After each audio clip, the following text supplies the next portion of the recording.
2. Chapter 12. Biographical. Pequod was a native of Rokovoko, an island far away to the west and south. It is not down in any map. True places never are. When a new-hatched savage running wild about his native woodlands in a grass clout, followed by the nibbling goats, as if he were a green sapling. Even then, in Pequod's ambitious soul, lurked a strong desire to see something more of Christendom than a specimen whaler or two. His father was a high chief, a king, his uncle a high priest, and on the maternal side he boasted aunts who were the wives of unconquerable warriors. There was excellent blood in his veins, royal stuff, though sadly vitiated, I fear, by the cannibal propensity he nourished in his untutored youth. A Sag Harbor ship visited his father's bay, and Pequod sought a passage to Christian lands. But the ship, having her full complement of seamen, spurned his suit, and not all the king his father's influence could prevail. But Pequod vowed a vow. Alone in his canoe, he paddled off to a distant strait, which he knew the ship must pass through when she quitted the island. On one side was a coral reef, on the other a low tongue of land, covered with mangrove thickets that grew out into the water. Hiding his canoe, still afloat, among these thickets with its prow seaward, he sat down in the stern, paddle low in hand, and when the ship was gliding by, like a flash he darted out, gained her side, with one backward dash of his foot capsized and sank his canoe, climbed up the chains, and throwing himself at full length upon the deck, grappled a ringbolt there, and swore not to let it go, though hacked in pieces. In vain the captain threatened to throw him overboard. Suspended a cutlass over his naked wrists. Pequod was the son of a king, and Pequod budged not. Struck by his desperate dauntlessness, and his wild desire to visit Christendom, the captain at last relented, and told him he might make himself at home. But this fine young savage, this sea prince of Wales, never saw the captain's cabin. They put him down among the sailors, and made a whaleman of him. But like Tsar Peter content to toil in the shipyards of foreign cities, Pequod disdained no seeming ignominy, if thereby he might happily gain the power of enlightening his untutored countrymen. For at bottom, so he told me, he was actuated by a profound desire to learn among the Christians the arts whereby to make his people still happier than they were, and more than that, still better than they were. But alas! The practices of whalemen soon convinced him that even Christians could be both miserable and wicked, infinitely more so than all his father's heathens. Arrived at last in Old Sag Harbor, and seeing what the sailors did there, and then going on to Nantucket, and seeing how they spent their wages in that place also, poor Pequod gave it up for lost. Thought he, it's a wicked world in all meridians, I'll die a pagan. And thus an old idolater at heart, he yet lived among these Christians, wore their clothes, and tried to talk their gibberish. Hence the queer ways about him, though now some time from home. By hence, I asked him whether he did not propose going back, and having a coronation, since he might now consider his father dead and gone, he being very old and feeble at the last accounts. He answered no, not yet, and added that he was fearful Christianity, or rather Christians, had unfitted him for ascending the pure and undefiled throne of 30 pagan kings before him. But by and by he said he would return, as soon as he felt himself baptized again. For the nonce, however, he proposed to sail about, and sow his wild oats in all 4 oceans. They had made a harpooner of him, and that barbed iron was in lieu of a scepter now. I asked him what might be his immediate purpose, touching his future movements. He answered to go to sea again in his old vocation. Upon this, I told him that whaling was my own design, and informed him of my intention to sail out of Nantucket, as being the most promising port for an adventurous whaleman to embark from. He at once resolved to accompany me to that island, ship aboard the same vessel, get into the same watch, the same boat, the same mess with me, in short to share my every hap. With both my hands in his, boldly dip into the potluck of both worlds. To all this I joyously assented, for besides the affection I now felt for Pequod, he was an experienced harpooner, and as such, could not fail to be of great usefulness to one, who, like me, was wholly ignorant of the mysteries of whaling, though well acquainted with the sea, as known to merchant seamen. His story being ended with his pipe's last dying puff, Pequod embraced me, pressed his forehead against mine, and blowing out the light, we rolled over from each other, this way and that, and very soon were sleeping. Chapter 13. Wheelbarrow. Next morning, Monday, after disposing of the embalmed head to a barber, for a block, I settled my own and comrade's bill. Using, however, my comrade's money, the grinning landlord, as well as the boarders, seemed amazingly tickled at the sudden friendship which had sprung up between me and Queequeg, especially as Peter Coffin's cock and bull stories about him had previously so much alarmed me concerning the very person whom I now companied with. We borrowed a wheelbarrow, and embarking our things, including my own poor carpet-bag, and Queequeg's canvas sack and hammock, away we went down to the Moss, the little Nantucket packet schooner moored at the wharf. As we were going along, the people stared. Not at Queequeg so much, for they were used to seeing cannibals like him in their streets, but at seeing him and me upon such confidential terms. But we heeded them not, going along wheeling the barrow by turns, and Queequeg now and then stopping to adjust the sheath on his harpoon barbs. I asked him why he carried such a troublesome thing with him ashore, and whether all whaling ships did not find their own harpoons. To this, in substance, he replied, that though what I hinted was true enough, yet he had a particular affection for his own harpoon, because it was of assured stuff, well tried in many a mortal combat, and deeply intimate with the hearts of whales. In short, like many inland reapers and mowers, who go into the farmers' meadows armed with their own scythes, though in no wise obliged to furnish them. Even so, Queequeg, for his own private reasons, preferred his own harpoon. Shifting the barrow from my hand to his, he told me a funny story about the first wheelbarrow he had ever seen. It was in Sag Harbor. The owners of his ship, it seems, had lent him one, in which to carry his heavy chest to his boarding house. Not to seem ignorant about the thing, though in truth he was entirely so, concerning the precise way in which to manage the barrow, Queequeg puts his chest upon it, lashes it fast, and then shoulders the barrow and marches up the wharf. Why, said I, Queequeg, you might have known better than that, one would think. Didn't the people laugh? Upon this, he told me another story. The people of his island of Rokovoko, it seems, at their wedding feasts expressed the fragrant water of young coconuts into a large stained calabash like a punch bowl, and this punch bowl always forms the great central ornament on the braided mat where the feast is held. Now a certain grand merchant ship once touched at Rokovoko, and its commander, from all accounts, a very stately punctilious gentleman, at least for a sea captain, this commander was invited to the wedding feast of Queequeg's sister, a pretty young princess just turned of 10. Well, when all the wedding guests were assembled at the bride's bamboo cottage, this captain marches in, and being assigned the post of honor, placed himself over against the punch bowl, and between the high priest and his majesty the king, Queequeg's father. Grace being said. For those people have their grace as well as we, though Queequeg told me that unlike us, who at such times look downwards to our platters, they on the contrary, copying the ducks, glance upwards to the great giver of all feasts. Grace, I say, being said, the high priest opens the banquet by the immemorial ceremony of the island. That is, dipping his consecrated and consecrating fingers into the bowl, before the blessed beverage circulates. Seeing himself placed next the priest, and noting the ceremony, and thinking himself, being captain of a ship, as having plain precedence over a mere island king, especially in the king's own house, the captain coolly proceeds to wash his hands in the punch bowl, taking it, I suppose, for a huge finger-glass. Now, said Queequeg, what you think now? Didn't our people laugh? At last, passage paid, and luggage safe, we stood on board the schooner. Hoisting sail, it glided down the Acushnet River.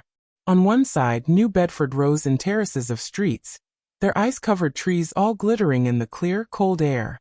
Huge hills and mountains of casks on casks were piled upon her wharves, and side by side the world-wandering whale ships lay silent and safely moored at last, while from others came a sound of carpenters and coopers, with blended noises of fires and forges to melt the pitch, all betokening that new cruises were on the start. That one most perilous and long voyage ended, only begins a second, and a second ended, only begins a third, and so on, forever and for aye. Such is the endlessness, yea the intolerableness of all earthly effort. Gaining the more open water, the bracing breeze waxed fresh, the little moss tossed the quick foam from her bows, as a young colt his snortings. How I snuffed that Tartar air! How I spurned that turnpike earth! that common highway all over dented with the marks of slavish heels and hoofs, and turned me to admire the magnanimity of the sea which will permit no records. At the same foam fountain, Queequeg seemed to drink and reel with me. His dusky nostrils swelled apart. He showed his filed and pointed teeth. On we flew, and our offing gained. The moss did homage to the blast, ducked and dived her brows as a slave before the Sultan.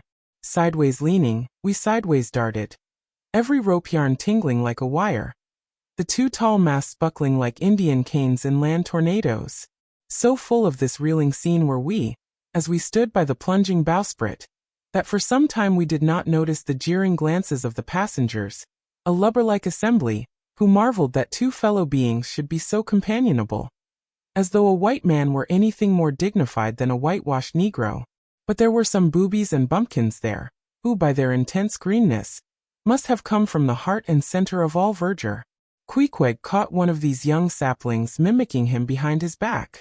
I thought the bumpkin's hour of doom was come. Dropping his harpoon, the brawny savage caught him in his arms, and by an almost miraculous dexterity and strength, sent him high up bodily into the air. Then slightly tapping his stern in mid-somerset, the fellow landed with bursting lungs upon his feet, while Queequeg, turning his back upon him, lighted his tomahawk pipe and passed it to me for a puff. "Capting! Capting!" yelled the bumpkin, running towards that officer. "Capting, capting, here's the devil!" "Hello, you sir!" cried the captain, a gaunt rib of the sea, stalking up to Queequeg. "What in thunder do you mean by that? Don't you know you might have killed that chap?" "What him say?" said Queequeg, as he mildly turned to me. "He say," said I, "that you came near killy that man there," pointing to the still shivering greenhorn. "Killy!" cried Queequeg, twisting his tattooed face into an unearthly expression of disdain. "Ah, him bevy smally fishy. Queequeg no killy so smally fishy. Queequeg killy big whale." "Look you," roared the captain, "I'll killy you, you cannibal, if you try any more of your tricks aboard here. So mind your eye." But it so happened just then, that it was high time for the captain to mind his own eye. The prodigious strain upon the mainsail had parted the weather sheet, and the tremendous boom was now flying from side to side, completely sweeping the entire after part of the deck. The poor fellow whom Queequeg had handled so roughly, was swept overboard. All hands were in a panic, and to attempt snatching at the boom to stay it, seemed madness. It flew from right to left, and back again, almost in one ticking of a watch, and every instant seemed on the point of snapping into splinters. Nothing was done, and nothing seemed capable of being done. Those on deck rushed towards the bows, and stood eyeing the boom as if it were the lower jaw of an exasperated whale. In the midst of this consternation, Queequeg dropped deftly to his knees, and crawling under the path of the boom, whipped hold of a rope, secured one end to the bulwarks, and then flinging the other like a lasso, caught it round the boom as it swept over his head, and at the next jerk, the spar was that way trapped, and all was safe. The schooner was run into the wind, and while the hands were clearing away the stern boat, Queequeg, stripped to the waist, darted from the side with a long living arc of a leap. For 3 minutes or more he was seen swimming like a dog, throwing his long arms straight out before him, and by turns revealing his brawny shoulders through the freezing foam. I looked at the grand and glorious fellow, but saw no one to be saved. The greenhorn had gone down. Shooting himself perpendicularly from the water, Queequeg now took an instant's glance around him, and seeming to see just how matters were, dived down and disappeared. A few minutes more and he rose again, one arm still striking out, and with the other dragging a lifeless form. The boat soon picked them up. The poor bumpkin was restored. All hands voted Queequeg a noble trump. The captain begged his pardon. From that hour I clove to Queequeg like a barnacle. Till poor Queequeg took his last long dive. Was there ever such unconsciousness? He did not seem to think that he at all deserved a medal from the humane and magnanimous societies. He only asked for water, fresh water, something to wipe the brine off. That done, he put on dry clothes, lighted his pipe, and leaning against the bulwarks and mildly eyeing those around him, seemed to be saying to himself, "It's a mutual, joint stock world in all meridians. We cannibals must help these Christians." Chapter 14. Nantucket. Nothing more happened on the passage worthy the mentioning. So after a fine run, we safely arrived in Nantucket. Nantucket. Take out your map and look at it. See what a real corner of the world it occupies. How it stands there, away offshore, more lonely than the Eddystone Lighthouse. Look at it, a mere hillock, an elbow of sand, all beach without a background. There is more sand there than you would use in 20 years as a substitute for blotting paper. Some gamesome whites will tell you that they have to plant weeds there. They don't grow naturally, that they import Canada thistles, that they have to send beyond seas for a spile to stop a leak in an oil cask, that pieces of wood in Nantucket are carried about like bits of the true cross in Rome, that people there plant toadstools before their houses, to get under the shade in summertime, that one blade of grass makes an oasis, 3 blades in a day's walk a prairie, that they wear quicksand shoes, something like Laplander snowshoes, that they are so shut up, belted about, every way enclosed, surrounded, and made an utter island of by the ocean, that to their very chairs and tables small clams will sometimes be found adhering, as to the backs of sea turtles.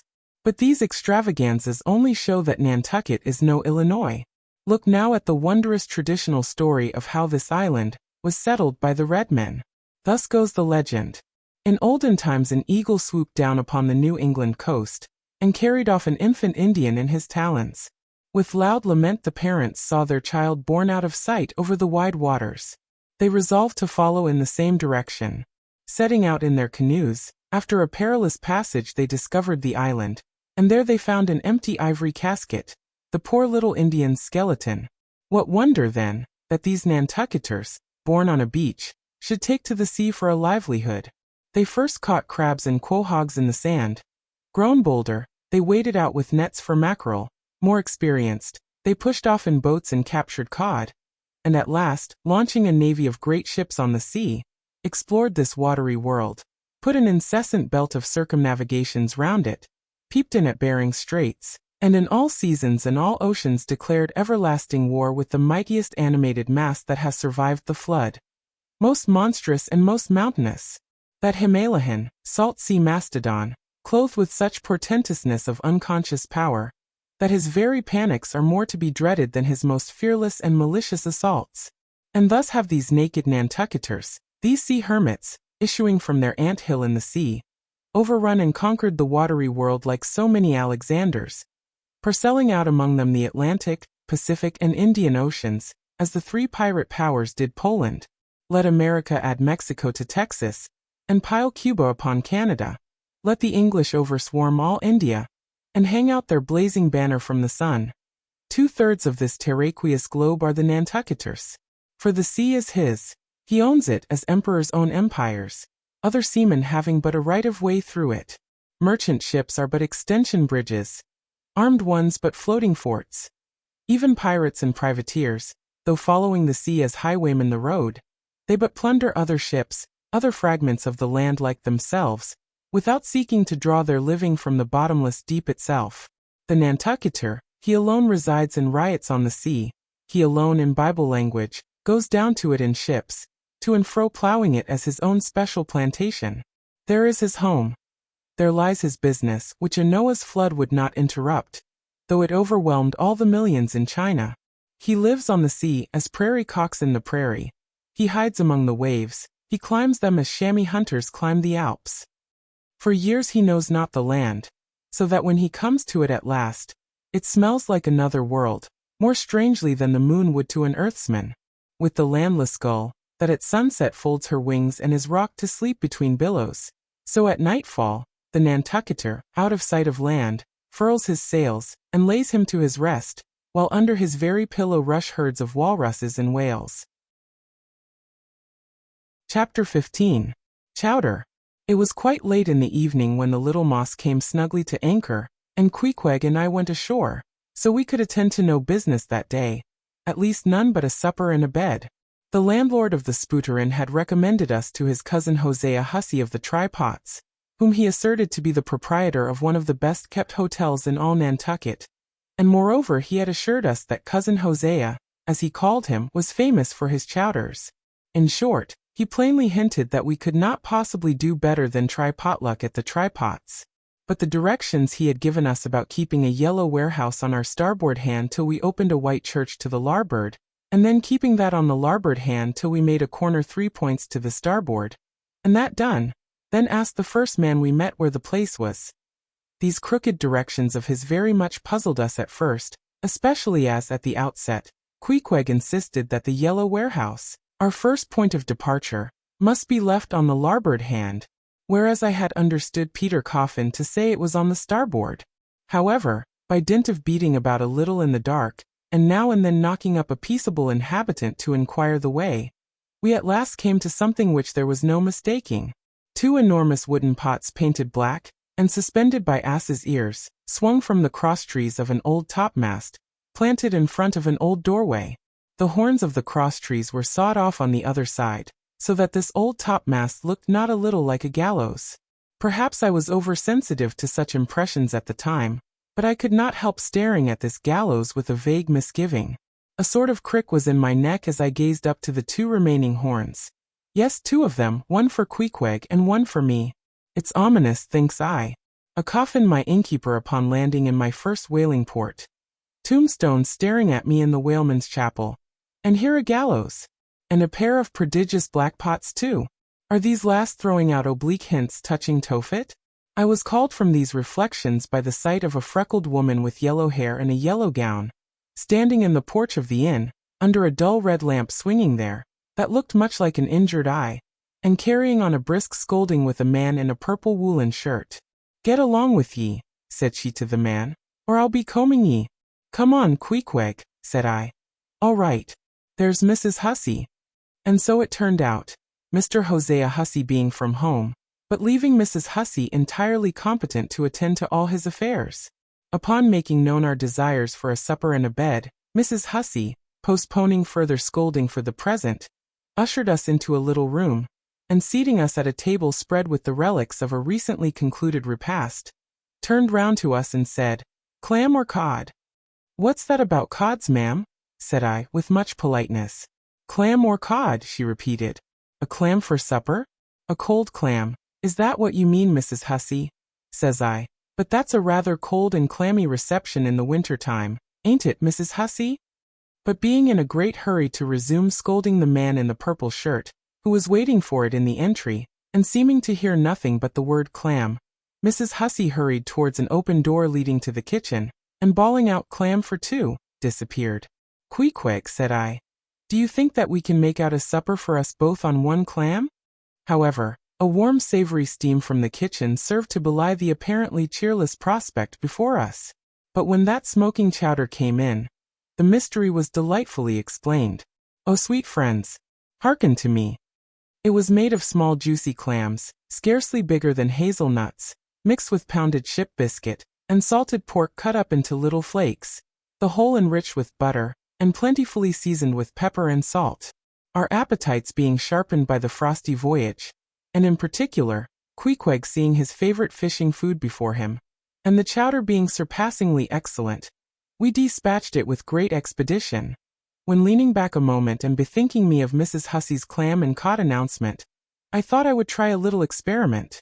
Stepping to the kitchen door, I uttered the word cod, with great emphasis, and resumed my seat. In a few moments the savory steam came forth again, but with a different flavor, and in good time a fine cod chowder was placed before us. We resumed business, and while plying our spoons in the bowl, thinks I to myself, I wonder now if this here has any effect on the head? What's that stultifying saying about chowder-headed people? But look, Queequeg, ain't that a live eel in your bowl? Where's your harpoon? Fishiest of all fishy places was the try-pots, which well deserved its name, for the pots there were always boiling chowders. Chowder for breakfast, and chowder for dinner, and chowder for supper, till you began to look for fish bones coming through your clothes. The area before the house was paved with clamshells. Mrs. Hussey wore a polished necklace of codfish vertebra, and Hosea Hussey had his account books bound in superior old shark skin. There was a fishy flavor to the milk, too, which I could not at all account for, till one morning happening to take a stroll along the beach among some fishermen's boats, I saw Hosea's brindled cow feeding on fish remnants, and marching along the sand with each foot in a cod's decapitated head, looking very slipshod, I assure ye. Supper concluded, we received a lamp, and directions from Mrs. Hussey concerning the nearest way to bed, But as Queequeg was about to precede me up the stairs, the lady reached forth her arm, and demanded his harpoon. She allowed no harpoon in her chambers. Why not? Said I. Every true whaleman sleeps with his harpoon, but why not? Because it's dangerous, says she. Ever since young Stiggs coming from that unfortunate TVYG of his, when he was gone 4 years and a half, with only 3 barrels of ile, was found dead in my first floor back, with his harpoon in his side. Ever since then I allow no boarders to take such dangerous weapons in their rooms at night. So Mr. Queequeg, for she had learned his name, I will just take this here iron and keep it for you till morning. But the chowder, clam or cod tomorrow for breakfast, men? Both, says I, and let's have a couple of smoked herring by way of variety. Chapter 16. The Ship. In bed we concocted our plans for the morrow. But to my surprise and no small concern, Queequeg now gave me to understand that he had been diligently consulting Yojo, the name of his black little god. And Yojo had told him 2 or 3 times over, and strongly insisted upon it every way, that instead of our going together among the whaling fleet in harbor, and in concert selecting our craft, instead of this, I say, Yojo earnestly enjoined that the selection of the ship should rest wholly with me, inasmuch as Yojo purposed befriending us, and, in order to do so, had already pitched upon a vessel, which if left to myself, I, Ishmael, should infallibly light upon, for all the world as though it had turned out by chance. And in that vessel I must immediately ship myself, for the present irrespective of Queequeg.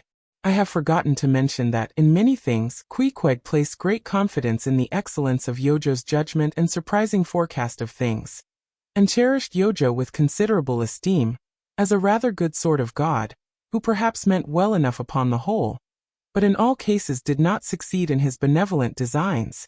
Now this plan of Queequeg's, or rather Yojo's, touching the selection of our craft, I did not like that plan at all.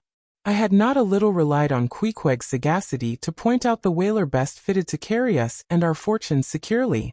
But as all my remonstrances produced no effect upon Queequeg, I was obliged to acquiesce, and accordingly prepared to set about this business with a determined rushing sort of energy and vigor that should quickly settle that trifling little affair. Next morning early, leaving Queequeg shut up with Yojo in our little bedroom, for it seemed that it was some sort of Lent or Ramadan, or day of fasting, humiliation, and prayer with Queequeg and Yojo that day. How it was I never could find out, for though I applied myself to it several times, I never could master his liturgies and XXXIX articles. Leaving Queequeg, then, fasting on his tomahawk pipe, and Yojo warming himself at his sacrificial fire of shavings, I sallied out among the shipping. After much prolonged sauntering and many random inquiries, I learnt that there were 3 ships up for 3 years' voyages: the Devildam, the Titbit, and the Pequod. Devildam, I do not know the origin of. Titbit is obvious. Pequod, you will no doubt remember, was the name of a celebrated tribe of Massachusetts Indians, now extinct as the ancient Medes. I peered and pried about the Devildam.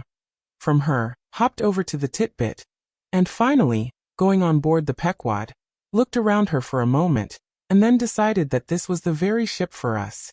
You may have seen many a quaint craft in your day, for aught I know. Squared-toed luggers, mountainous Japanese junks, butterbox galliots, and what not. But take my word for it, you never saw such a rare old craft as this same rare old Pequod. She was a ship of the old school, rather small if anything, with an old-fashioned claw-footed look about her.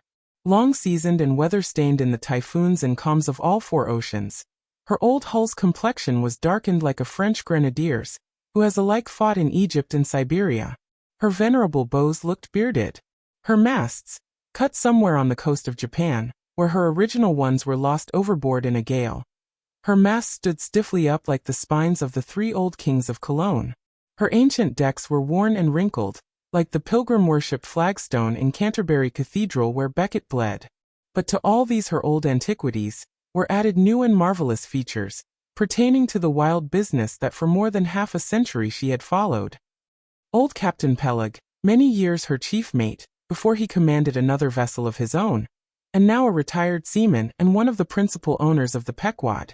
This old Peleg, during the term of his chief mateship, had built upon her original grotesqueness, and inlaid it, all over, with a quaintness both of material and device, unmatched by anything except it be Thorkilhake's carved buckler or bedstead.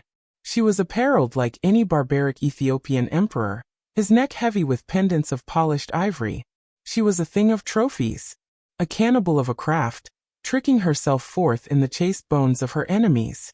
All round, her unpaneled, open bulwarks were garnished like one continuous jaw, with the long sharp teeth of the sperm whale, inserted there for pins, to fasten her old hempen thews and tendons to. Those thews ran not through base blocks of land wood, but deftly travelled over sheaves of sea ivory. Scorning a turnstile wheel at her reverend helm, she sported there a tiller, and that tiller was in one mass, curiously carved from the long narrow lower jaw of her hereditary foe.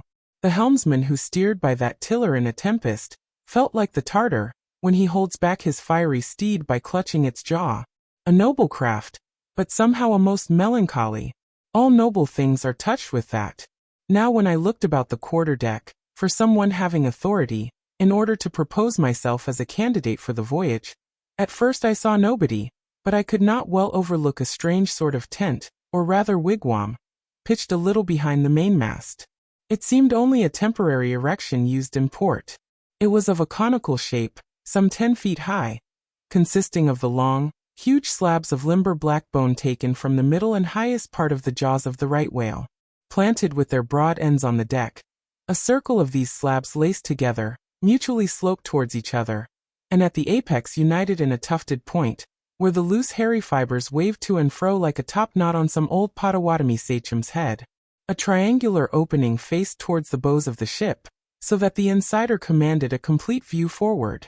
And half concealed in this queer tenement, I at length found one who by his aspect seemed to have authority, and who, it being noon and the ship's work suspended, was now enjoying respite from the burden of command. He was seated on an old-fashioned oaken chair, wriggling all over with curious carving, and the bottom of which was formed of a stout interlacing of the same elastic stuff of which the wigwam was constructed. There was nothing so very particular, perhaps, about the appearance of the elderly man I saw. He was brown and brawny, like most old seamen, and heavily rolled up in blue pilot cloth, cut in the Quaker style. Only there was a fine and almost microscopic network of the minutest wrinkles interlacing round his eyes, which must have arisen from his continual sailings in many hard gales, and always looking to windward, for this causes the muscles about the eyes to become pursed together. Such eye wrinkles are very effectual in a scowl. "Is this the captain of the Pequod?" said I, advancing to the door of the tent. "Supposing it be the captain of the Pequod, what dost thou want of him?" he demanded.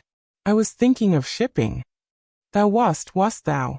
I see thou art no Nantucketer. Ever been in a stove boat?" "No, sir, I never have." "Dost know nothing at all about whaling, I dare say?" "Nothing, sir, but I have no doubt I shall soon learn. I've been several voyages in the merchant service, and I think that—" "Merchant service be damned. Talk not that lingo to me. Dost see that leg? I'll take that leg away from thy stern, if ever thou talkest of the merchant service to me again." "Merchant service indeed. I suppose now ye feel considerable proud of having served in those merchant ships. But flukes! Man, what makes thee want to go a-whaling, eh? It looks a little suspicious, don't it, eh? Hast not been a pirate, hast thou? Didst not rob thy last captain, didst thou? Dost not think of murdering the officers when thou gettest to sea?" I protested my innocence of these things. I saw that under the mask of these half-humorous innuendos, this old seaman, as an insulated Quakerish Nantucketer, was full of his insular prejudices, and rather distrustful of all aliens, unless they hailed from Cape Cod or the Vineyard. "But what takes thee a-whaling? I want to know that before I think of shipping ye." "Well, sir, I want to see what whaling is. I want to see the world." "Want to see what whaling is, eh? Have ye clapped eye on Captain Ahab?" "Who is Captain Ahab, sir?" I thought so. Captain Ahab is the captain of this ship." "I am mistaken then. I thought I was speaking to the captain himself." "Thou art speaking to Captain Peleg. That's who ye are speaking to, young man. It belongs to me and Captain Bildad to see the Pequod fitted out for the voyage, and supplied with all her needs, including crew. We are part owners and agents. But as I was going to say, if thou wantest to know what whaling is, as thou tellest ye do, I can put ye in a way of finding it out before ye bind yourself to it, past backing out." Clap eye on Captain Ahab, young man, and thou wilt find that he has only one leg. What do you mean, sir? Was the other one lost by a whale? Lost by a whale? Young man, come nearer to me. It was devoured, chewed up, crunched by the monstrousest parmacetti that ever chipped a boat. Ah! I was a little alarmed by his energy, perhaps also a little touched at the hearty grief in his concluding exclamation, but said as calmly as I could, "What you say is no doubt true enough, sir. But how could I know there was any peculiar ferocity in that particular whale? Though indeed I might have inferred as much from the simple fact of the accident. Look ye now, young man, thy lungs are a sort of soft, d'ye. Thou dost not talk shark a bit. Sure you've been to sea before now, sure of that." "Sir," said I thought I told you that I had been 4 voyages in the merchant. Hard down out of that. Mind what I said about the merchant service. Don't aggravate me, I won't have it. But let us understand each other. I have given thee a hint about what whaling is. Do ye yet feel inclined for it? I do, sir. Very good. Now, art thou the man to pitch a harpoon down a live whale's throat, and then jump after it? Answer quick. I am, sir, if it should be positively indispensable to do so, not to be got rid of, that is, which I don't take to be the fact. Good again. Now then, thou not only wantest to go a-whaling, to find out by experience what whaling is, but ye also want to go in order to see the world? Was not that what ye said? I thought so. Well then, just step forward there, and take a peep over the weather bow, and then back to me and tell me what ye see there. For a moment I stood a little puzzled by this curious request, not knowing exactly how to take it, whether humorously or in earnest. But concentrating all his crow's feet into one scowl, Captain Peleg started me on the errand.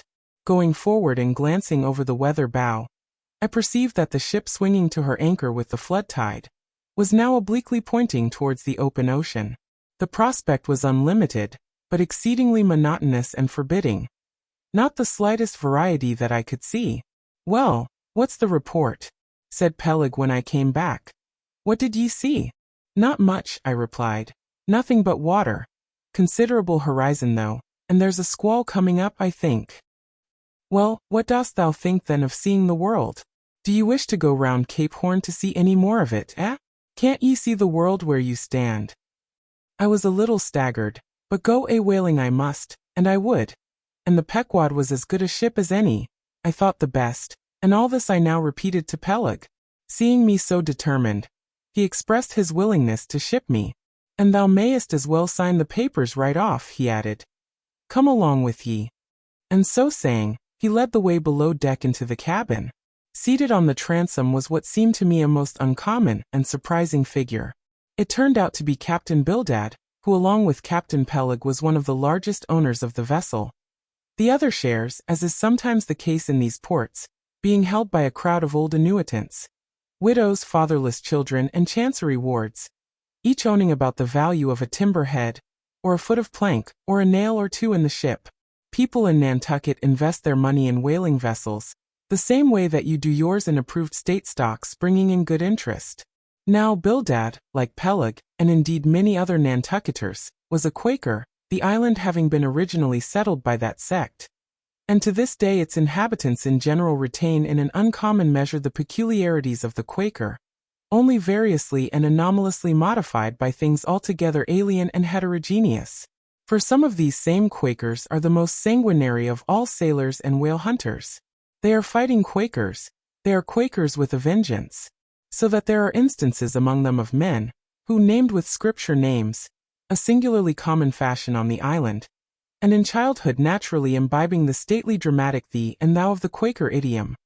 Still, from the audacious, daring, and boundless adventure of their subsequent lives, strangely blend with these unoutgrown peculiarities, 1,000 bold dashes of character, not unworthy a Scandinavian sea king, or a poetical pagan Roman.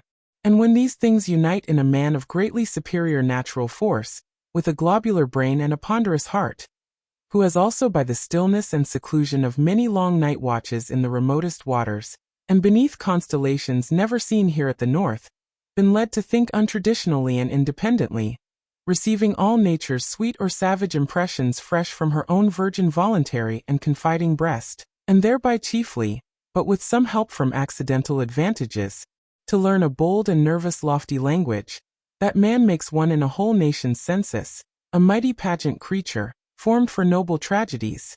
Nor will it at all detract from him, dramatically regarded, if either by birth or other circumstances, he have what seems a half-willful overruling morbidness at the bottom of his nature.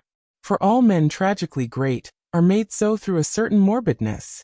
Be sure of this, O young ambition, all mortal greatness is but disease. But, as yet we have not to do with such an one, but with quite another, and still a man, who if indeed peculiar, it only results again from another phase of the Quaker, modified by individual circumstances. Like Captain Peleg, Captain Bildad was a well-to-do, retired whaleman. But unlike Captain Peleg, who cared not a rush for what are called serious things, and indeed deemed those selfsame serious things the veriest of all trifles, Captain Bildad had not only been originally educated according to the strictest sect of Nantucket Quakerism, but all his subsequent ocean life, and the sight of many unclad lovely island creatures round the Horn, all that had not moved this native-born Quaker one single jot, had not so much as altered one angle of his vest. Still, for all this immutableness, was there some lack of common consistency about worthy Captain Bildad. Though refusing, from conscientious scruples, to bear arms against land invaders, yet himself had illimitably invaded the Atlantic and Pacific, and though a sworn foe to human bloodshed, yet had he in his straight-bodied coat spilled tons upon tons of Leviathan gore. How now in the contemplative evening of his days, the pious Bildad reconciled these things in the reminiscence, I do not know, but it did not seem to concern him much, and very probably he had long since come to the sage and sensible conclusion that a man's religion is one thing, and this practical world quite another. This world pays dividends. Rising from a little cabin boy in short clothes of the drabbest drab, to a harpooner in a broad shad-bellied waistcoat, from that becoming boat-header, chief mate and captain, and finally a ship owner, Bildad, as I hinted before, had concluded his adventurous career by wholly retiring from active life at the goodly age of 60, and dedicating his remaining days to the quiet receiving of his well-earned income. Now Bildad, I am sorry to say, had the reputation of being an incorrigible old hunks, and in his seagoing days, a bitter, hard taskmaster. They told me in Nantucket, though it certainly seems a curious story, that when he sailed the old Cakegut whaleman, his crew, upon arriving home, were mostly all carried ashore to the hospital, sore exhausted and worn out.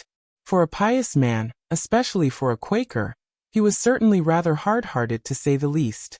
He never used to swear though at his men, they said, but somehow he got an inordinate quantity of cruel, unmitigated hard work out of them.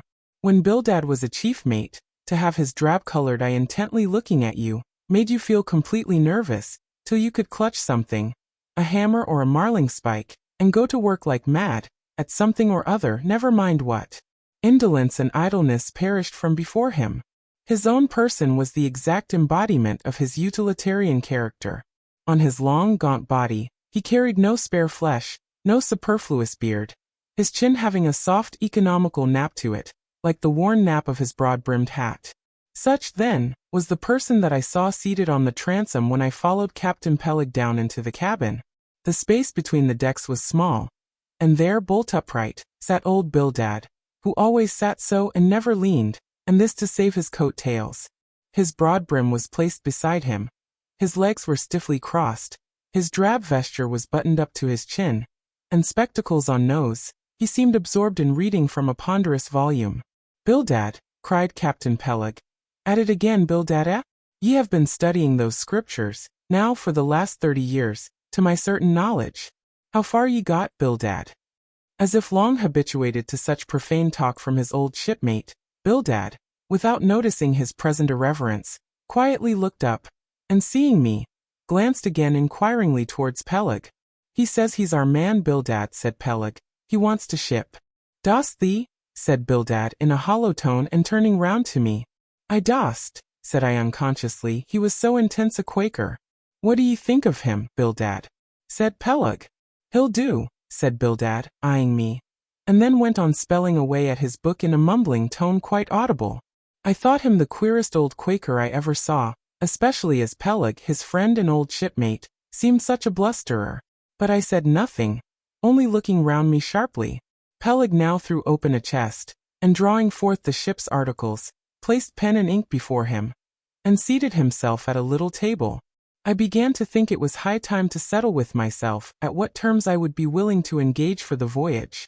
I was already aware that in the whaling business they paid no wages, but all hands, including the captain, received certain shares of the profits called lays, and that these lays were proportioned to the degree of importance pertaining to the respective duties of the ship's company. I was also aware that being a green hand at whaling, my own lay would not be very large, but considering that I was used to the sea, could steer a ship, splice a rope, and all that, I made no doubt that from all I had heard I should be offered at least the 275th lay. That is the 275th part of the clear net proceeds of the voyage, whatever that might eventually amount to. And though the 275th lay was what they call a rather long lay, yet it was better than nothing, and if we had a lucky voyage, might pretty nearly pay for the clothing I would wear out on it, not to speak of my 3 years' beef and board, for which I would not have to pay 1 stiver. It might be thought that this was a poor way to accumulate a princely fortune. And so it was, a very poor way indeed. But I am one of those that never take on about princely fortunes, and am quite content if the world is ready to board and lodge me, while I am putting up at this grim sign of the thunder cloud. Upon the whole, I thought that the 275th lay would be about the fair thing, but would not have been surprised had I been offered the 200th, considering I was of a broad-shouldered make. But one thing, nevertheless, that made me a little distrustful about receiving a generous share of the profits was this. Ashore, I had heard something of both Captain Peleg and his unaccountable old crony Bildad. How that they being the principal proprietors of the Pequod, therefore the other and more inconsiderable and scattered owners, left nearly the whole management of the ship's affairs to these two. And I did not know but what the stingy old Bildad might have a mighty deal to say about shipping hands, especially as I now found him on board the Pequod, quite at home there in the cabin, and reading his Bible as if at his own fireside. Now while Peleg was vainly trying to mend a pen with his jackknife, old Bildad, to my no small surprise, considering that he was such an interested party in these proceedings, Bildad never heeded us, but went on mumbling to himself out of his book, "Lay not up for yourselves treasures upon earth, where moth." "Well, Captain Bildad," interrupted Peleg, "what d'ye say, what lay shall we give this young man?" "Thou knowest best," was the sepulchral reply. "The 777th wouldn't be too much, would it? Where moth and rust do corrupt, but lay." Lay indeed, thought I, and such a lay. The 777th. Well, old Bildad, you are determined that I, for one, shall not lay up many lays here below, where moth and rust do corrupt. It was an exceedingly long lay that, indeed, and though from the magnitude of the figure it might at first deceive a landsman, yet the slightest consideration will show that though 777 is a pretty large number, yet, when you come to make a tenth of it, you will then see, I say, that the 777th part of a farthing is a good deal less than 777 gold doubloons. And so I thought at the time. "Why, blast your eyes, Bildad," cried Peleg, "thou dost not want to swindle this young man. He must have more than that." 777th, again said Bildad, without lifting his eyes, and then went on mumbling, "For where your treasure is, there will your heart be also." "I am going to put him down for the 300th, said Peleg. "Do ye hear that, Bildad? The 300th lay, I say." Bildad laid down his book, and turning solemnly towards him said, "Captain Peleg, thou hast a generous heart, but thou must consider the duty thou owest to the other owners of this ship, widows and orphans, many of them, and that if we too abundantly reward the labors of this young man, we may be taking the bread from those widows and those orphans.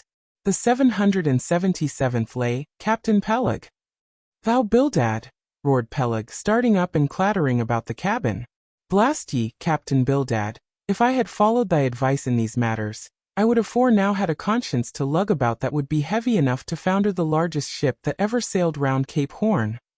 "Captain Peleg," said Bildad steadily, "thy conscience may be drawing 10 inches of water, or 10 fathoms, I can't tell, but as thou art still an impenitent man, Captain Peleg, I greatly fear lest thy conscience be but a leaky one, and will in the end sink thee foundering down to the fiery pit, Captain Peleg." "Fiery pit. Fiery pit. Ye insult me, man. Past all natural bearing, ye insult me. It's an all-fired outrage to tell any human creature that he's bound to hell. Flukes and flames. Bildad, say that again to me and start my soul bolts. But I'll swallow a live goat with all his hair and horns on. Out of the cabin, ye canting, drab-colored son of a wooden gun. A straight wake with ye. As he thundered out this, he made a rush at Bildad, but with a marvelous oblique, sliding celerity, Bildad for that time eluded him. Alarmed at this terrible outburst between the two principal and responsible owners of the ship, and feeling half a mind to give up all idea of sailing in a vessel so questionably owned and temporarily commanded, I stepped aside from the door to give egress to Bildad, who, I made no doubt, was all eagerness to vanish from before the awakened wrath of Peleg. But to my astonishment, he sat down again on the transom very quietly, and seemed to have not the slightest intention of withdrawing. He seemed quite used to impenitent Peleg and his ways. As for Peleg, after letting off his rage as he had, there seemed no more left in him, and he too sat down like a lamb, though he twitched a little as if still nervously agitated. Phew, he whistled at last. The squall's gone off to leeward, I think. Bildad, thou used to be good at sharpening a lance. Mend that pen, will ye? My jackknife here needs the grindstone. That's he, thank ye, Bildad. Now then, my young man, Ishmael's thy name, didn't ye say? Well then, down ye go here, Ishmael, for the 300th lay. Captain Peleg, said I have a friend with me who wants to ship too. Shall I bring him down tomorrow? To be sure, said Peleg. Fetch him along and we'll look at him. What lay does he want? Groaned Bildad, glancing up from the book in which he had again been burying himself. Oh, never thee mind about that, Bildad, said Peleg. Has he ever whaled at any? Turning to me.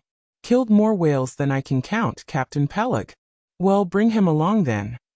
And after signing the papers, off I went.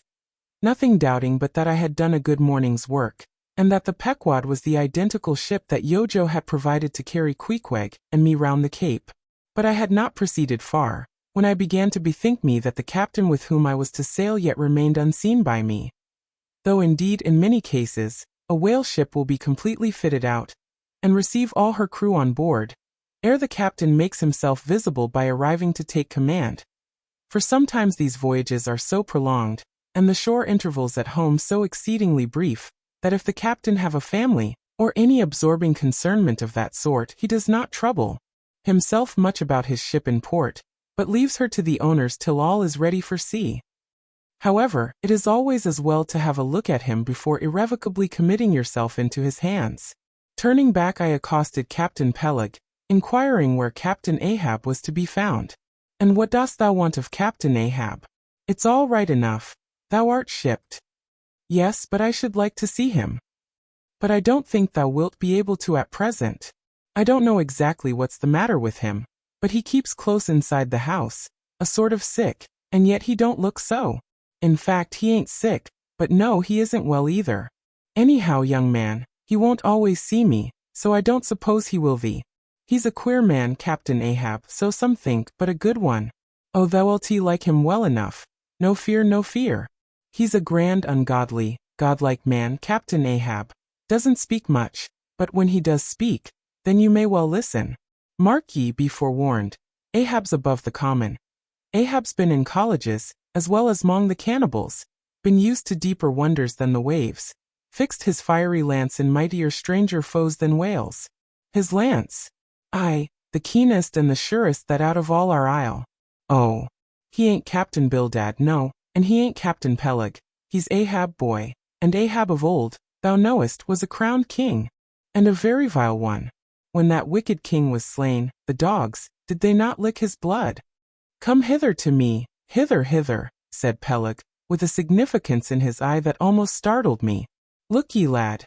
Never say that on board the Pequod. Never say it anywhere. Captain Ahab did not name himself.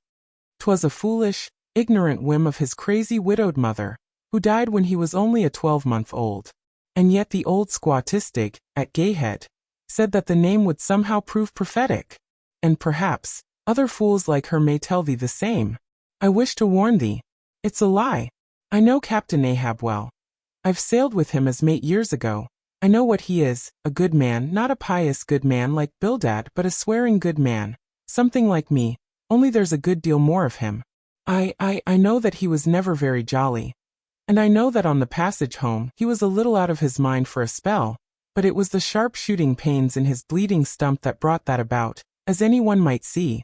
I know, too, that ever since he lost his leg last voyage by that accursed whale, he's been a kind of moody, desperate moody, and savage sometimes, but that will all pass off.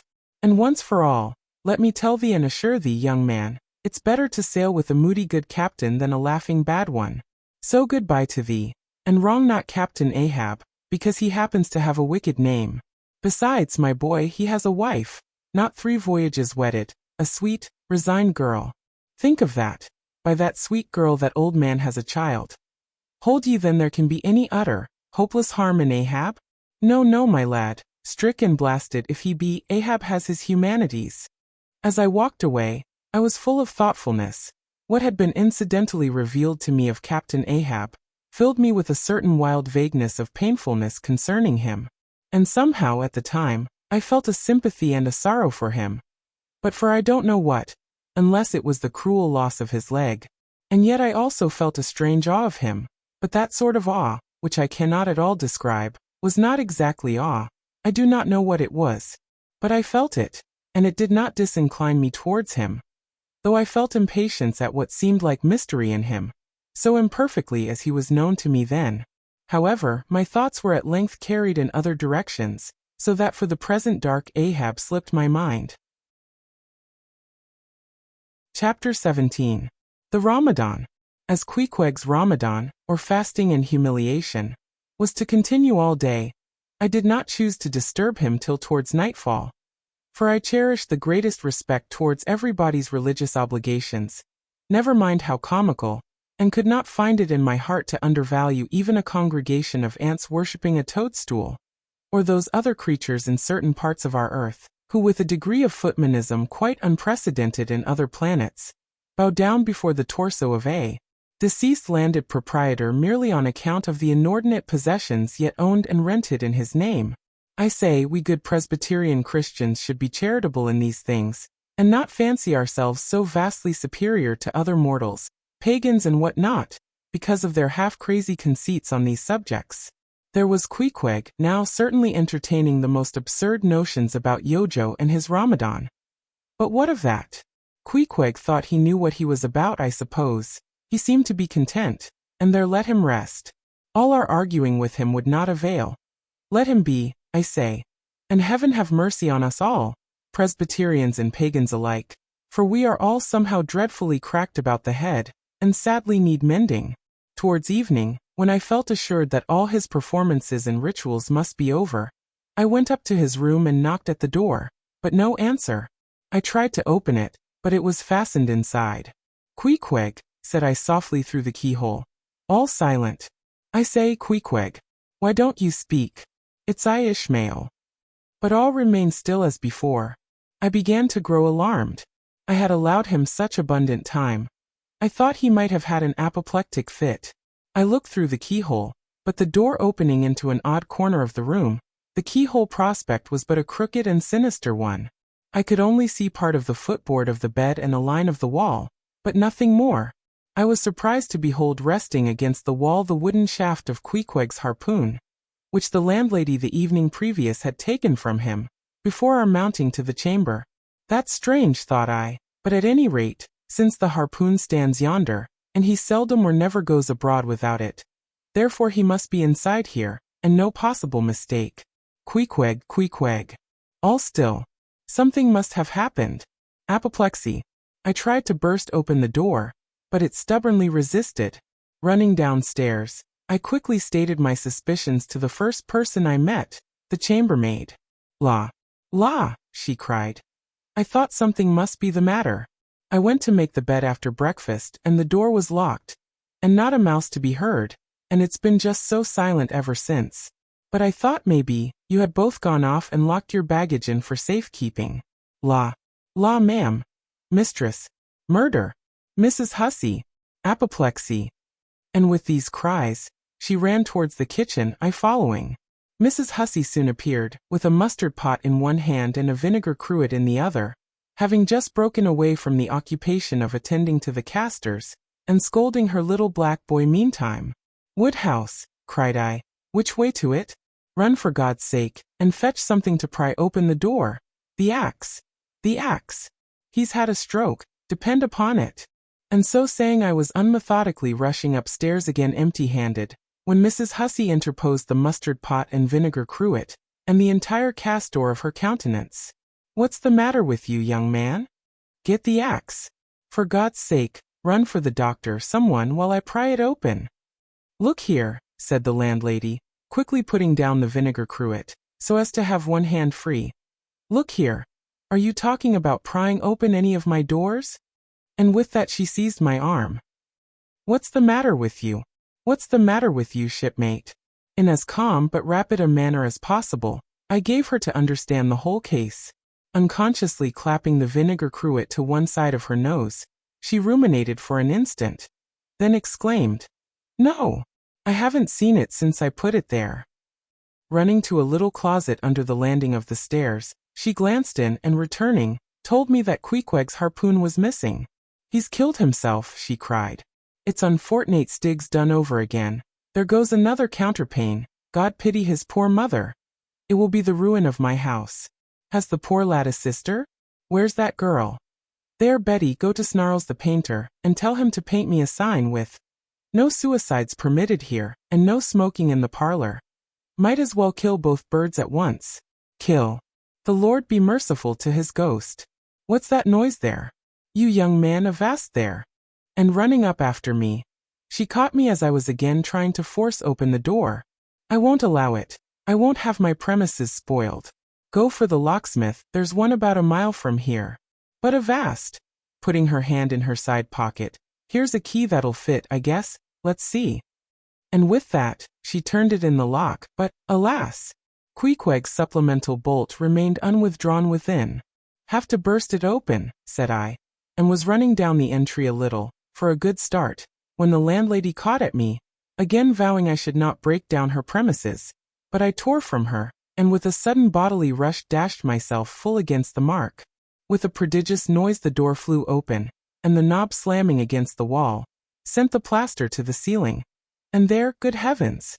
There sat Queequeg, altogether cool and self-collected, right in the middle of the room, squatting on his hams and holding Yojo on top of his head. He looked neither one way nor the other way, but sat like a carved image with scarce a sign of active life. "Queequeg," said I, going up to him. "Queequeg, what's the matter with you?" "He hain't been a-sittin' so all day, has he?" said the landlady. But all we said, not a word could we drag out of him. I almost felt like pushing him over, so as to change his position, for it was almost intolerable. It seemed so painfully and unnaturally constrained, especially, as in all probability he had been sitting so for upwards of 8 or 10 hours, going too without his regular meals. "Mrs. Hussey," said I, "he's alive at all events, so leave us if you please, and I will see to this strange affair myself." Closing the door upon the landlady, I endeavored to prevail upon Queequeg to take a chair, but in vain. There he sat, and all he could do, for all my polite arts and blandishments, he would not move a peg, nor say a single word, nor even look at me, nor notice my presence in any the slightest way. I wonder, thought I, if this can possibly be a part of his Ramadan. Do they fast on their hams that way in his native island? It must be so. Yes, it's part of his creed, I suppose. Well then, let him rest. He'll get up sooner or later, no doubt. It can't last forever, thank God, and his Ramadan only comes once a year. And I don't believe it's very punctual then. I went down to supper. After sitting a long time listening to the long stories of some sailors who had just come from a plum-pudding voyage, as they called it, that is, a short whaling voyage in a schooner or brig, confined to the north of the line, in the Atlantic Ocean only. After listening to these plum-puddingers till nearly 11 o'clock, I went upstairs to go to bed, feeling quite sure by this time Queequeg must certainly have brought his Ramadan to a termination. But no, there he was just where I had left him. He had not stirred an inch. I began to grow vexed with him.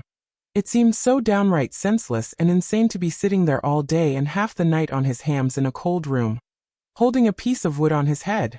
For heaven's sake, Queequeg, get up and shake yourself. Get up and have some supper. You'll starve. You'll kill yourself, Queequeg. But not a word did he reply. Despairing of him, therefore, I determined to go to bed and to sleep. And no doubt, before a great while he would follow me. But previous to turning in, I took my heavy bearskin jacket, and threw it over him, as it promised to be a very cold night. And he had nothing but his ordinary round jacket on. For some time, do all I would, I could not get into the faintest doze. I had blown out the candle, and the mere thought of Queequeg, not 4 feet off, sitting there in that uneasy position, stark alone in the cold and dark. This made me really wretched. Think of it, sleeping all night in the same room with a wide-awake pagan on his hams in this dreary, unaccountable Ramadan. But somehow I dropped off at last, and knew nothing more till break of day, when looking over the bedside, there squatted Queequeg, as if he had been screwed down to the floor. But as soon as the first glimpse of sun entered the window, up he got, with stiff and grating joints, but with a cheerful look, limped towards me where I lay, pressed his forehead again against mine, and said his Ramadan was over. Now, as I before hinted, I have no objection to any person's religion, be it what it may, so long as that person does not kill or insult any other person, because that other person don't believe it also. But when a man's religion becomes really frantic, when it is a positive torment to him, and in fine makes this earth of ours an uncomfortable inn to lodge in, then I think it high time to take that individual aside and argue the point with him. And just so I now did with Queequeg. Queequeg, said I, get into bed now, and lie and listen to me. I then went on, beginning with the rise and progress of the primitive religions, and coming down to the various religions of the present time, during which time I labored to show Queequeg that all these Lents, Ramadans, and prolonged ham-squattings in cold, cheerless rooms were stark nonsense, bad for the health, useless for the soul, opposed in short to the obvious laws of hygiene and common sense. I told him, too, that he being in other things such an extremely sensible and sagacious savage, it pained me, very badly pained me, to see him now so deplorably foolish about this ridiculous Ramadan of his. Besides, argued I, fasting makes the body cave in. Hence the spirit caves in, and all thoughts born of a fast must necessarily be half-starved. This is the reason why most dyspeptic religionists cherish such melancholy notions about their hereafters. In one word, Queequeg, said I, rather digressively, hell is an idea first born on an undigested apple dumpling, and since then perpetuated through the hereditary dyspepsias nurtured by Ramadans. I then asked Queequeg whether he himself was ever troubled with dyspepsia, expressing the idea very plainly, so that he could take it in. He said no. Only upon one memorable occasion. It was after a great feast given by his father the king, on the gaining of a great battle wherein 50 of the enemy had been killed by about 2 o'clock in the afternoon, and all cooked and eaten that very evening. No more, Queequeg, said I, shuddering. That will do, for I knew the inferences without his further hinting them. I had seen a sailor who had visited that very island, and he told me that it was the custom, when a great battle had been gained there, to barbecue all the slain in the yard or garden of the victor. And then, one by one, they were placed in great wooden trenchers, and garnished round like a pillow, with breadfruit and coconuts, and with some parsley in their mouths, were sent round with the victor's compliments to all his friends, just as though these presents were so many Christmas turkeys. After all, I do not think that my remarks about religion made much impression upon Queequeg, because in the first place he somehow seemed dull of hearing on that important subject, unless considered from his own point of view. And in the second place he did not more than 1/3 understand me, couch my ideas simply as I would, and finally he no doubt thought he knew a good deal more about the true religion than I did. He looked at me with a sort of condescending concern and compassion, as though he thought it a great pity that such a sensible young man should be so hopelessly lost to evangelical pagan piety. At last we rose and dressed, and Queequeg, taking a prodigiously hearty breakfast of chowders of all sorts, so that the landlady should not make much profit by reason of his Ramadan, we sallied out to board the Pequod, sauntering along, and picking our teeth with halibut bones. Chapter 18. His Mark. As we were walking down the end of the wharf towards the ship, Queequeg carrying his harpoon, Captain Peleg in his gruff voice loudly hailed us from his wigwam, saying he had not suspected my friend was a cannibal, and furthermore announcing that he let no cannibals on board that craft, unless they previously produced their papers. "What do you mean by that, Captain Peleg?" said I, now jumping on the bulwarks, and leaving my comrade standing on the wharf. "I mean," he replied, "he must show his papers." "Yeah," said Captain Bildad in his hollow voice, sticking his head from behind Peleg's, out of the wigwam. "He must show that he's converted. Son of darkness," he added, turning to Queequeg, "art thou at present in communion with any Christian church?" "Why," said I, "he's a member of the First Congregational Church." Here be it said, that many tattooed savages sailing in Nantucket ships at last come to be converted into the churches. "First Congregational Church," cried Bildad. "What? That worships in Deacon Deuteronomy Coleman's meeting house."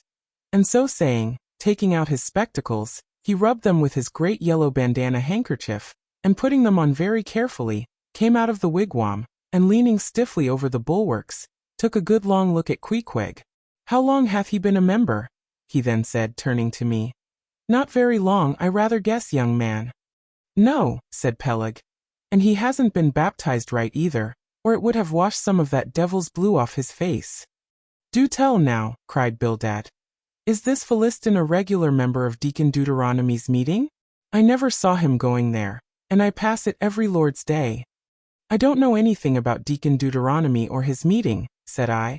"All I know is, that Queequeg here is a born member of the First Congregational Church. He is a deacon himself, Queequeg is." "Young man," said Bildad sternly, "thou art skylarking with me. Explain thyself, thou young Hittite. What church dost thee mean? Answer me." Finding myself thus hard pushed, I replied, "I mean, sir, the same ancient Catholic church to which you and I, and Captain Peleg there, and Queequeg here, and all of us, and every mother's son and soul of us belong. The great and everlasting first congregation of this whole worshipping world. We all belong to that. Only some of us cherish some queer crotchets noways touching the grand belief, in that we all join hands." "Splice, thou means splice hands," cried Peleg, drawing nearer. "Young man, you'd better ship for a missionary, instead of a foremast hand. I never heard a better sermon. Deacon Deuteronomy. Why, Father Mapple himself couldn't beat it, and he's reckoned something. Come aboard, come aboard. Never mind about the papers. I say, tell Quahog there. What's that you call him? Tell Quahog to step along. By the great anchor. What a harpoon he's got there.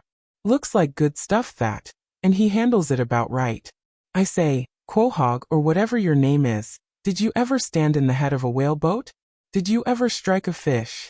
Without saying a word, Queequeg, in his wild sort of way, jumped upon the bulwarks, from thence into the bows of one of the whaleboats hanging to the side, and then bracing his left knee, and poising his harpoon, cried out in some such way as this: "Capine, you see him small drop tar on water, dear? You see him? Well, s'pose him one whale eye. Well den," and taking sharp aim at it, he darted the iron right over old Bildad's broad brim, clean across the ship's decks, and struck the glistening tar spot out of sight. "Now," said Queequeg, quietly hauling in the line, "s'posey him whaley, eh? Why, dad whale dead." "Quick, Bildad," said Peleg his partner, who, aghast at the close vicinity of the flying harpoon, had retreated towards the cabin gangway.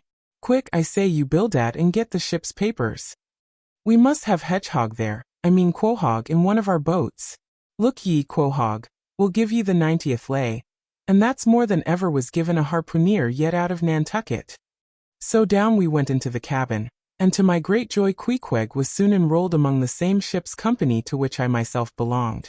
When all preliminaries were over and Peleg had got everything ready for signing, he turned to me and said, "I guess Quahog there don't know how to write, does he? I say, Quahog, blast ye, dost thou sign thy name or make thy mark?" But at this question, Queequeg, who had twice or thrice before taken part in similar ceremonies, looked no ways abashed, but taking the offered pen copied upon the paper, in the proper place, an exact counterpart of a queer round figure which was tattooed upon his arm, so that through Captain Peleg's obstinate mistake touching his appellative, it stood something like this: Quahog, his mark.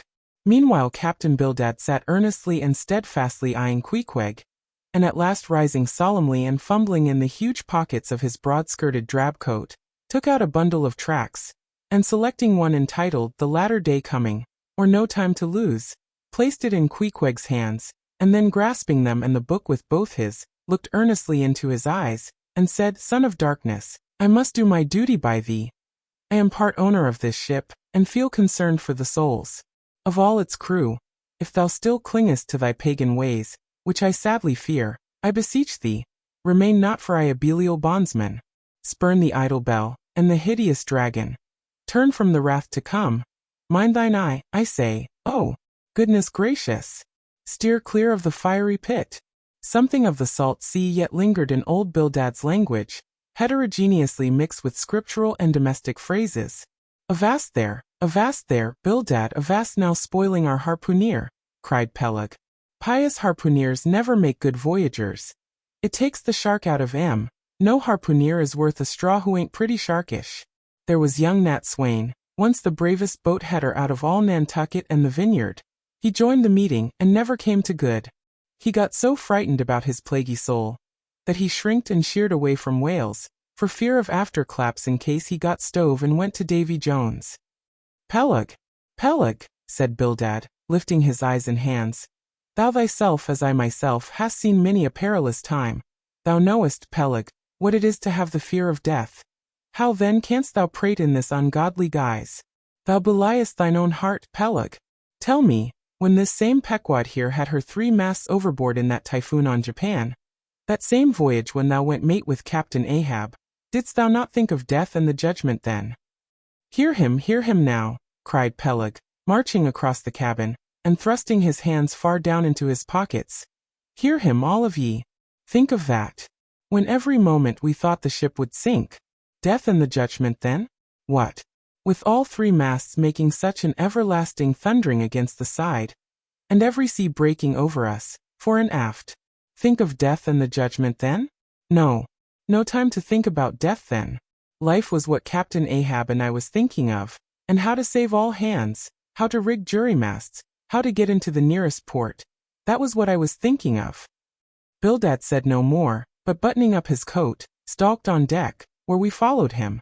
There he stood, very quietly overlooking some sailmakers who were mending a topsail in the waist.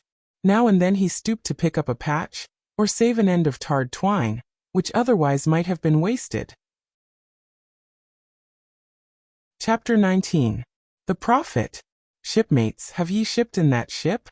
Queequeg and I had just left the Pequod, and were sauntering away from the water, for the moment each occupied with his own thoughts, when the above words were put to us by a stranger, who, pausing before us, leveled his massive forefinger at the vessel in question. He was but shabbily apparelled in faded jacket and patched trousers, a rag of a black handkerchief investing his neck. A confluent smallpox had in all directions flowed over his face, and left it like the complicated ribbed bed of a torrent, when the rushing waters have been dried up. Have ye shipped in her? He repeated. You mean the ship Pequod, I suppose, said I, trying to gain a little more time for an uninterrupted look at him. Aye, the Pequod, that ship there, he said, drawing back his whole arm, and then rapidly shoving it straight out from him, with the fixed bayonet of his pointed finger darted full at the object. Yes, said I, we have just signed the articles. Anything down there about your souls? About what? Oh, perhaps you haven't got any, he said quickly. No matter though, I know many chaps that haven't got any. Good luck to 'em, and they are all the better off for it. A soul's a sort of a fifth wheel to a wagon. What are you jabbering about, shipmate? Said I. He's got enough though to make up for all deficiencies of that sort in other chaps, abruptly said the stranger, placing a nervous emphasis upon the word he. Queequeg, said I, let's go. This fellow has broken loose from somewhere. He's talking about something and somebody we don't know. Stop, cried the stranger. Ye said true, ye haven't seen Old Thunder yet, have ye? Who's Old Thunder? Said I, again riveted with the insane earnestness of his manner. Captain Ahab. What? The captain of our ship, the Pequod. Aye, among some of us old sailor chaps he goes by that name. Ye haven't seen him yet, have ye? No, we haven't. He's sick they say, but is getting better, and will be all right again before long. All right again before long, laughed the stranger, with a solemnly derisive sort of laugh. Look ye, When Captain Ahab is all right, then this left arm of mine will be all right, not before. What do you know about him? What did they tell you about him? Say that. They didn't tell much of anything about him. Only I've heard that he's a good whale hunter, and a good captain to his crew. That's true, yes, both true enough. But you must jump when he gives an order. Step and growl and go, that's the word with Captain Ahab.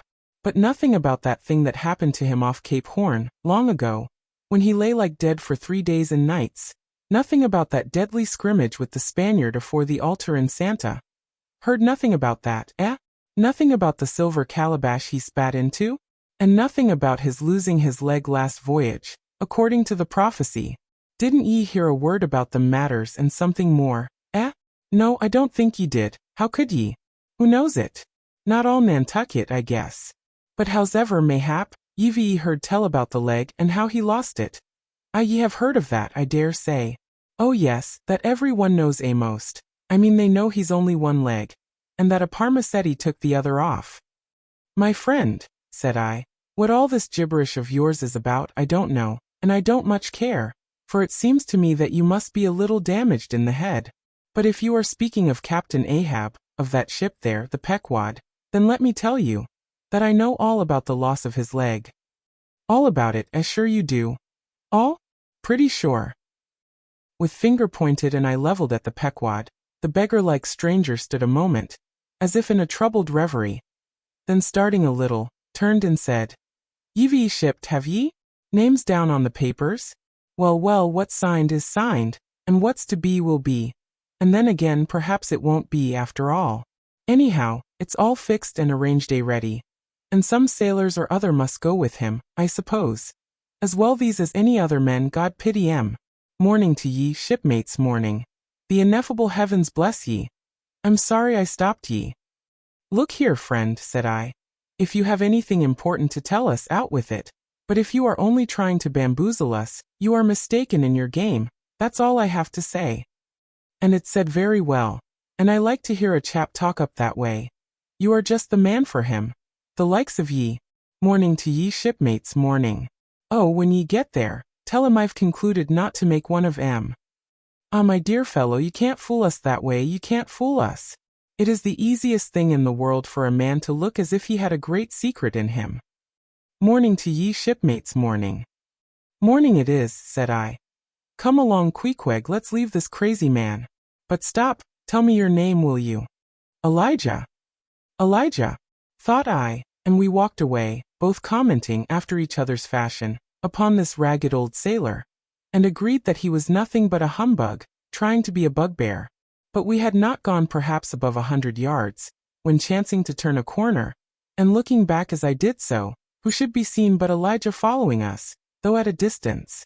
Somehow, the sight of him struck me so, that I said nothing to Queequeg of his being behind, but passed on with my comrade, anxious to see whether the stranger would turn the same corner that we did. He did. And then it seemed to me that he was dogging us, but with what intent I could not for the life of me imagine. This circumstance, coupled with his ambiguous, half-hinting, half-revealing, shrouded sort of talk, now begot in me all kinds of vague wonderments and half-apprehensions, and all connected with the Pequod, and Captain Ahab, and the leg he had lost, and the Cape Horn fit, and the silver calabash, and what Captain Peleg had said of him, when I left the ship the day previous, and the prediction of the Squatistic, and the voyage we had bound ourselves to sail, and 100 other shadowy things. I was resolved to satisfy myself whether this ragged Elijah was really dogging us or not, and with that intent crossed the way with Queequeg, and on that side of it retraced our steps. But Elijah passed on, without seeming to notice us. This relieved me, and once more and finally as it seemed to me, I pronounced him in my heart a humbug. Chapter 20. All astir. A day or two passed, and there was great activity aboard the Pequod. Not only were the old sails being mended, but new sails were coming on board, and bolts of canvas and coils of rigging. In short, everything betokened that the ship's preparations were hurrying to a close. Captain Peleg seldom or never went ashore, but sat in his wigwam keeping a sharp lookout upon the hands. Bildad did all the purchasing and providing at the stores. and the men employed in the hold and on the rigging were working till long after nightfall. On the day following Queequeg's signing the articles, word was given at all the inns where the ship's company were stopping, that their chests must be on board before night, for there was no telling how soon the vessel might be sailing. So Queequeg and I got down our traps, resolving, however, to sleep ashore till the last. But it seems they always give very long notice in these cases, and the ship did not sail for several days. But no wonder. There was a good deal to be done, and there is no telling how many things to be thought of, before the Pequod was fully equipped. Every one knows what a multitude of things, beds, saucepans, knives and forks, shovels and tongs, napkins, nutcrackers, and what not, are indispensable to the business of housekeeping. Just so with whaling, which necessitates a 3 years' housekeeping upon the wide ocean, far from all grocers, costermongers, doctors, bakers, and bankers. And though this also holds true of merchant vessels, yet not by any means to the same extent as with whalemen. For besides the great length of the whaling voyage, the numerous articles peculiar to the prosecution of the fishery, and the impossibility of replacing them at the remote harbors usually frequented, it must be remembered that of all ships, whaling vessels are the most exposed to accidents of all kinds, and especially to the destruction and loss of the very things upon which the success of the voyage most depends. Hence, the spare boats, spare spars, and spare lines and harpoons, and spare everythings, almost, but a spare captain and duplicate ship. At the period of our arrival at the island, the heaviest storage of the Pequod had been almost completed, comprising her beef, bread, water, fuel, and iron hoops and staves. But, as before hinted, for some time there was a continual fetching and carrying on board of divers odds and ends of things, both large and small. Chief among those who did this fetching and carrying was Captain Bildad's sister, a lean old lady of a most determined and indefatigable spirit, but withal very kind-hearted, who seemed resolved that, if she could help it, nothing should be found wanting in the Pequod, after once fairly getting to sea. At one time she would come on board with a jar of pickles for the steward's pantry, another time with a bunch of quills for the chief mate's desk, where he kept his log, a third time with a roll of flannel for the small of someone's rheumatic back. Never did any woman better deserve her name, which was Charity, Aunt Charity, as everybody called her. And like a sister of charity did this charitable Aunt Charity bustle about hither and thither, ready to turn her hand and heart to anything that promised to yield safety, comfort, and consolation to all on board a ship in which her beloved brother Bildad was concerned, and in which she herself owned a score or two of well-saved dollars. But it was startling to see this excellent-hearted Quakeress coming on board, as she did the last day, with a long oil ladle in one hand, and a still longer whaling lance in the other. Nor was Bildad himself nor Captain Peleg at all backward. As for Bildad, he carried about with him a long list of the articles needed, and at every fresh arrival, down went his mark opposite that article upon the paper. Every once and a while Peleg came hobbling out of his whalebone den, roaring at the men down the hatchways, roaring up to the riggers at the masthead, and then concluded by roaring back into his wigwam. During these days of preparation, Queequeg and I often visited the craft, and as often I asked about Captain Ahab, and how he was, and when he was going to come on board his ship. To these questions they would answer, that he was getting better and better, and was expected aboard every day. Meantime, the two captains, Peleg and Bildad, could attend to everything necessary to fit the vessel for the voyage. If I had been downright honest with myself, I would have seen very plainly in my heart that I did but half fancy being committed this way to so long a voyage, without once laying my eyes on the man who was to be the absolute dictator of it, so soon as the ship sailed out upon the open sea. But when a man suspects any wrong, it sometimes happens that if he be already involved in the matter, he insensibly strives to cover up his suspicions even from himself. And much this way it was with me. I said nothing, and tried to think nothing. At last it was given out that sometime next day the ship would certainly sail. So next morning, Queequeg and I took a very early start.